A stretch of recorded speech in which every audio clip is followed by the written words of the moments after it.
Today we're going to take a look at some threat intelligence tools. Best part is these are free tools available online. You don't have to download them, you don't have to install them.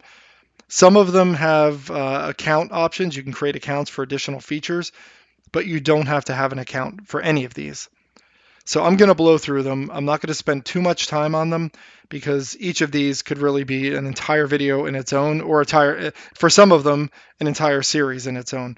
So I'm going to literally just kind of scratch the surface with some of these here, but I would definitely suggest that you go in there and take a look at these yourself. I'll put a link to each of these within the description of this video, but let's start off with number one. Well, first of all, what is threat intelligence?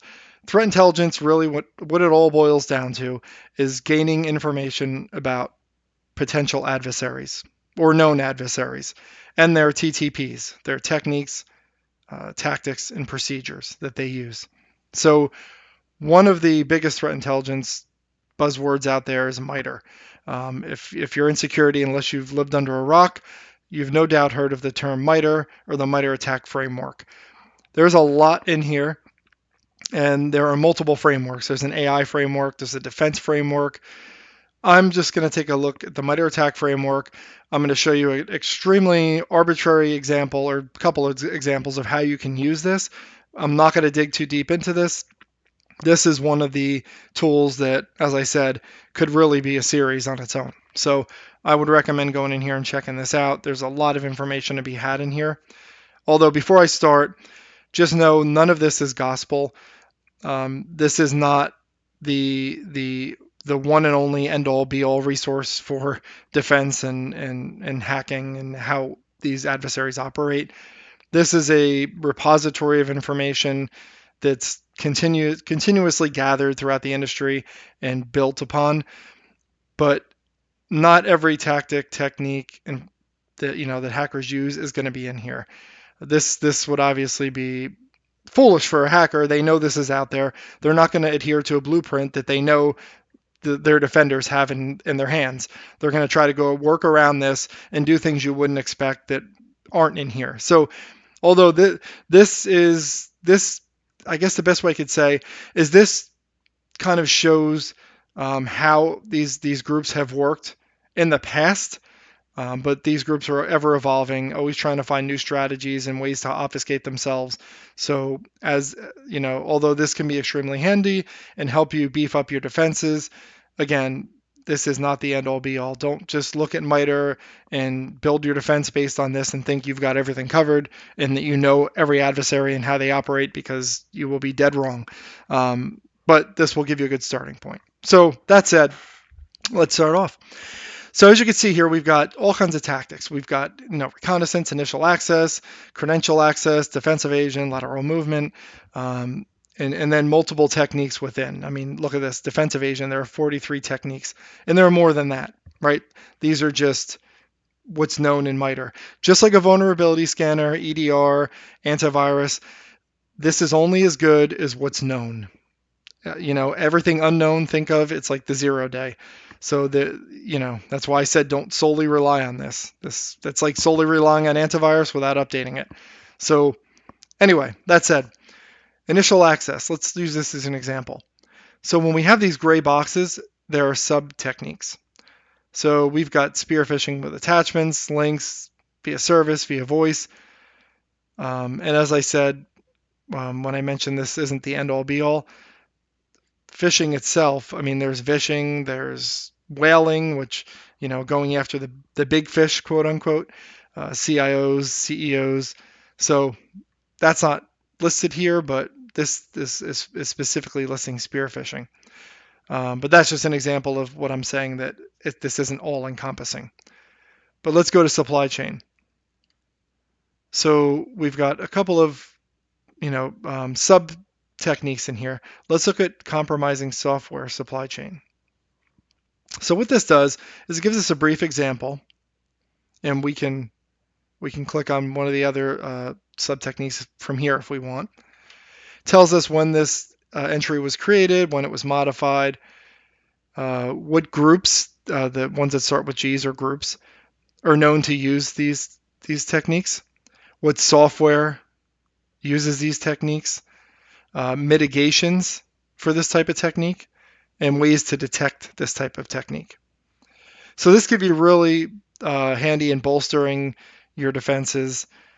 You could select maybe certain techniques you think pertain to your industry or your specific organization, your specific environment that you want to try to defend against. And you can really dig into here, see how these techniques are usually carried out and what you can deploy or implement to better defend against these.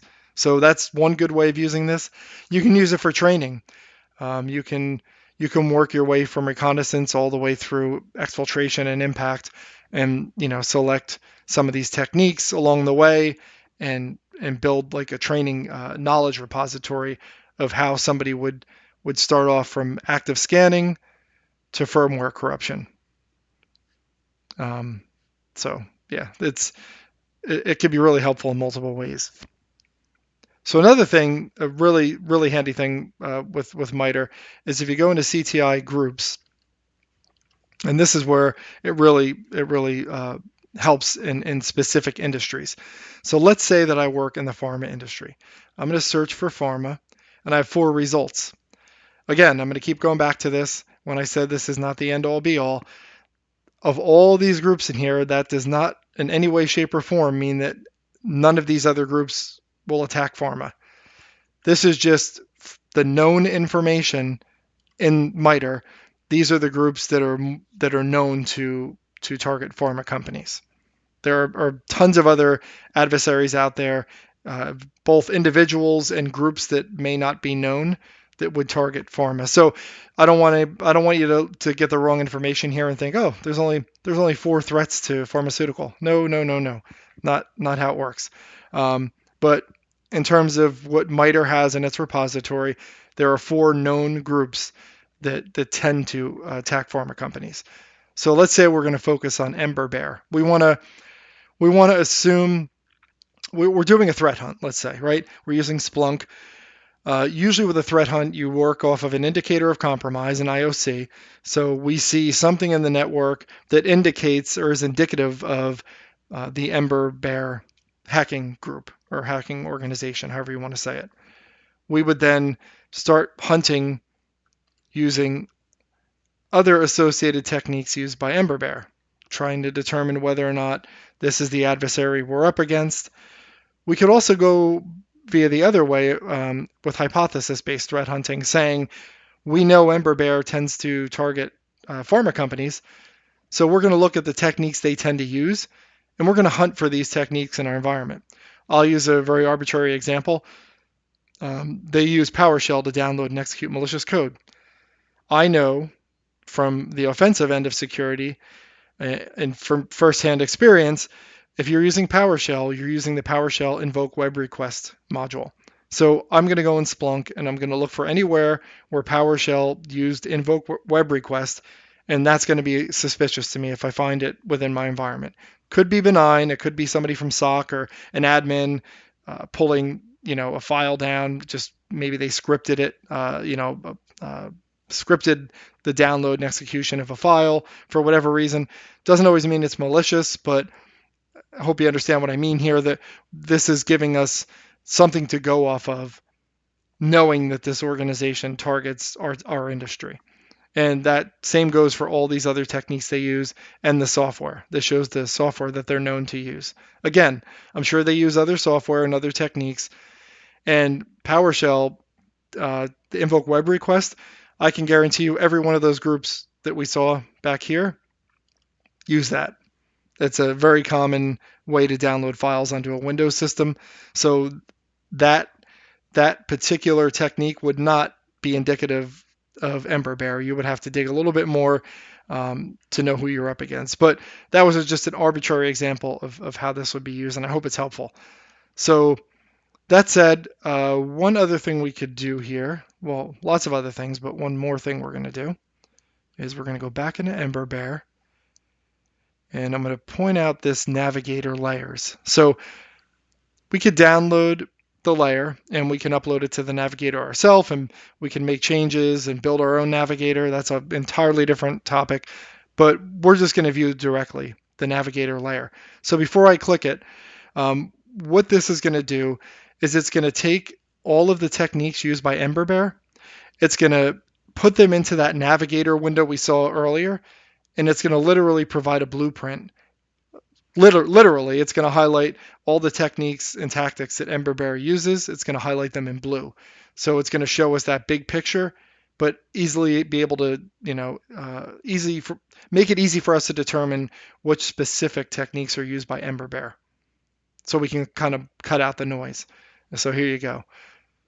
So we've got initial access. They don't tend to use any of this type of initial access. Usually it's going to be a spear phishing link or attachment.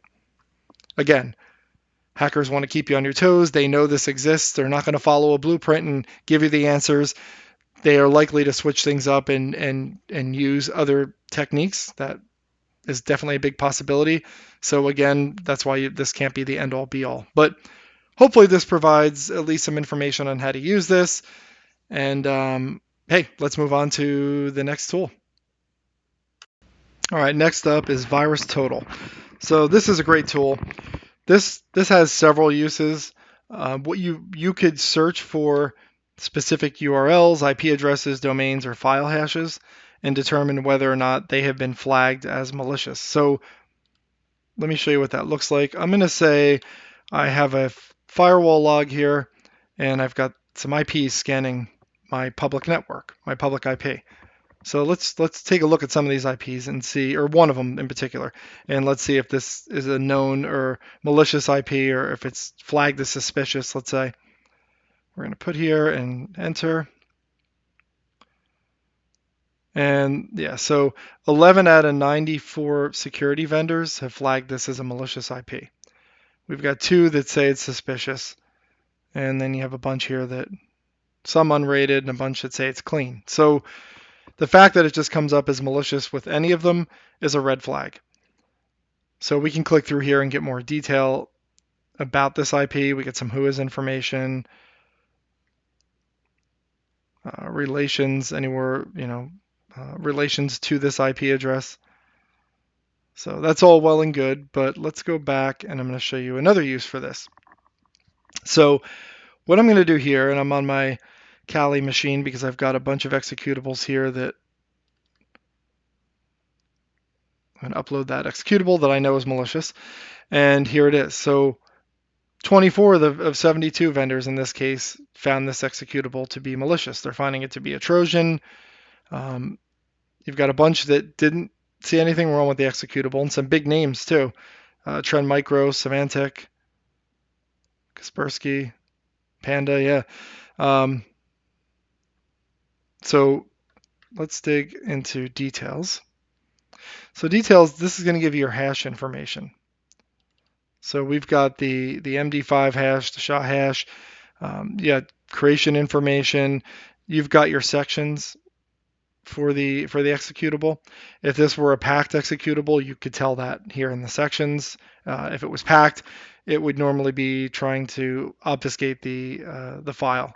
So you could potentially bypass EDRs or antivirus software, things like that. Relations, more information here about the executable. You've got looks like some more hash information. Behavior. So this is cool. So behavior, see it maps to the MITRE tactics. You have that TA0002. That's part of MITRE. You can view it on MITRE. Look how they all weave together. And you'll notice a lot of these tools will map back to MITRE. So it's a good way to get more information about these particular tactics and techniques. So we've got some information here. We're going to go further down. What I'm looking for is, there's a lot of information in here, and I'm not going to cover all this because, as I said before, I mean, we could make full videos on some of these things. So here we can see what the file is doing. It extracted strings from the file. So I'm using the net user command in this file to create a user, set a password, and add that user to the local administrators group. So as you saw when I uploaded the file, I did it pretty quick. I don't know if you noticed. It was the add user executable. So that's exactly what it's doing. And you'd know that by the title of the name of the file, but if the file was something obscure, you could dig into here and potentially get a hint of what this file might be doing. And you can also see DLLs that it's using. Where was that? You have some DLLs here. I think it was under details we saw some. Yeah, kernel. So based on some of the DLLs used by these files, you can kind of get an idea of what these files might be doing. So this is a great resource for threat intelligence, just getting information about anything in terms of an executable that might be suspicious, an IP, a domain, a file hash. So great tool to use. And now let's move on to the next one.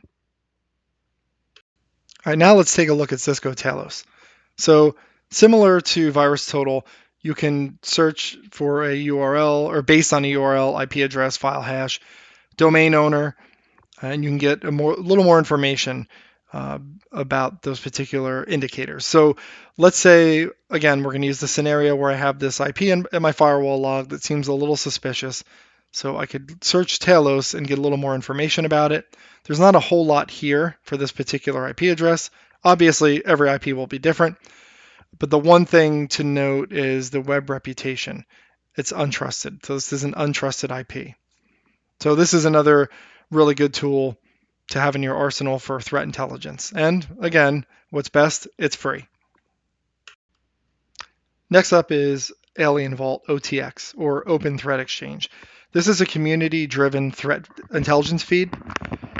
So much like some of the other sites that we looked at before, you can perform searches based on indicators. So let's take our IP again from our firewall log, and let's perform a search here. And what we have got are, let's give it a second. Oh, by the way, you can set up an account for this. I'm not logged in as my account, but it does give you additional capabilities. So what we've got here is we've got some passive DNS info. We have associated files. So obviously files that are associated with this particular IP address. We've got pulses, 50 pulses, which these pulses are curated threat feeds, community-based threat feeds, threat intelligence feeds. So that have to do with this particular IP address. We could dig through those for a lot more information, but I'm not going to do that now. There's obviously a lot to comb through there. So let's look at the files. So one thing we could do is another example of using this particular site is let's take one of these file hashes and let's search for this hash in general, and let's see what Alien Vault can give us about a particular file hash. So, all right, so we've analyzed the file hash. We've got related pulses. So pulses, again, being community-driven threat intelligence feeds. So these pulses all are related to this particular file hash. So we've got a screenshot here, but there you go. It takes a bit sometimes for the information to come through. So this hash is pulling a lot of information about this file. We know this file was packaged using C++, so it's a C++ executable. And look at that. Their external resource is VirusTotal. You'll see how a lot of these things are linked and interconnected. So antivirus detections for this particular file hash. We've got files matching the antivirus detection, YAR detections, alerts, interesting strings within the file. We've got EXIF data. We've got PE sections, which again, this will, if a file's been packed to obfuscate itself and bypass EDR or antivirus, you'll be able to detect that here in the PE sections. We've got DLL imports. With those DLL imports, we can sometimes paint a better picture of what this file is trying to do. Create editor, create read privileges. So yeah, you could dig through here and get a better picture of what this file may be doing. We've got operations here, your pushes, moves, substitutions, and then PE version information. So there's a lot in here. Again, this is one of those things, jump in here, take a look. I totally encourage you to do that because the only way to really understand this stuff is to dig around yourself firsthand. So another tool that's really handy to have in your threat intelligence arsenal. Last but not least, let's take a look at PhishTank. So phishing is one of the number one avenues for attackers to get into networks. The biggest weakness in any organization is its people, and a lot of times in organizations, the people are largely uneducated to these types of attacks, or they're not educated properly. So I think this is a great tool because it helps spot phishing if you get a link in an email. And you're not sure if it's suspicious. You don't want to follow the link, obviously, because you don't know what it's going to do in the background. You could run it through here, this PhishTank site, and get an indication of whether or not this has been flagged as a phishing link. Again, this is another community-driven application, if you will. So let's take a look at how it works. And it has a free API. You could utilize the API as well. So we've got a bunch there that I've already submitted. So here's one. So I got an email, saw this URL, seemed legitimate, seemed like it came from Netflix. I don't know any better. I wasn't able to determine if the sender seemed legit. I didn't see any spelling errors, your typical what you look for in a phish. But I was a little hesitant to click on the link. So I'm curious, is this a known phish or not? Now, don't take this as if it doesn't show up in here, it's safe. There are other avenues. Maybe you want to check multiple sites. I always recommend that. I would never recommend check one site and then go with what it says. But this is just one of many. You could do a Google search and find plenty of other sites that allow you to do this very same thing. Submit URLs and kind of give you a determination of whether or not they're deemed as legitimate or phishing. And we could use VirusTotal. Let's try that again.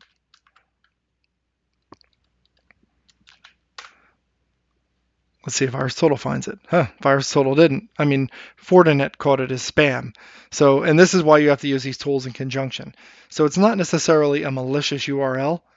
However, if we go back into PhishTank and search, this is 100% verified as a phish. So another great tool to have in your arsenal. Again, use these tools in conjunction with each other. Don't rely on just one tool. They all kind of work together to give you a bigger picture of what's going on. So hope this was helpful for you in terms of threat intelligence and some free tools that you can use to get you started. And yeah, let me know if you enjoyed the video. I appreciate likes and follows, and more to come. Thanks for watching.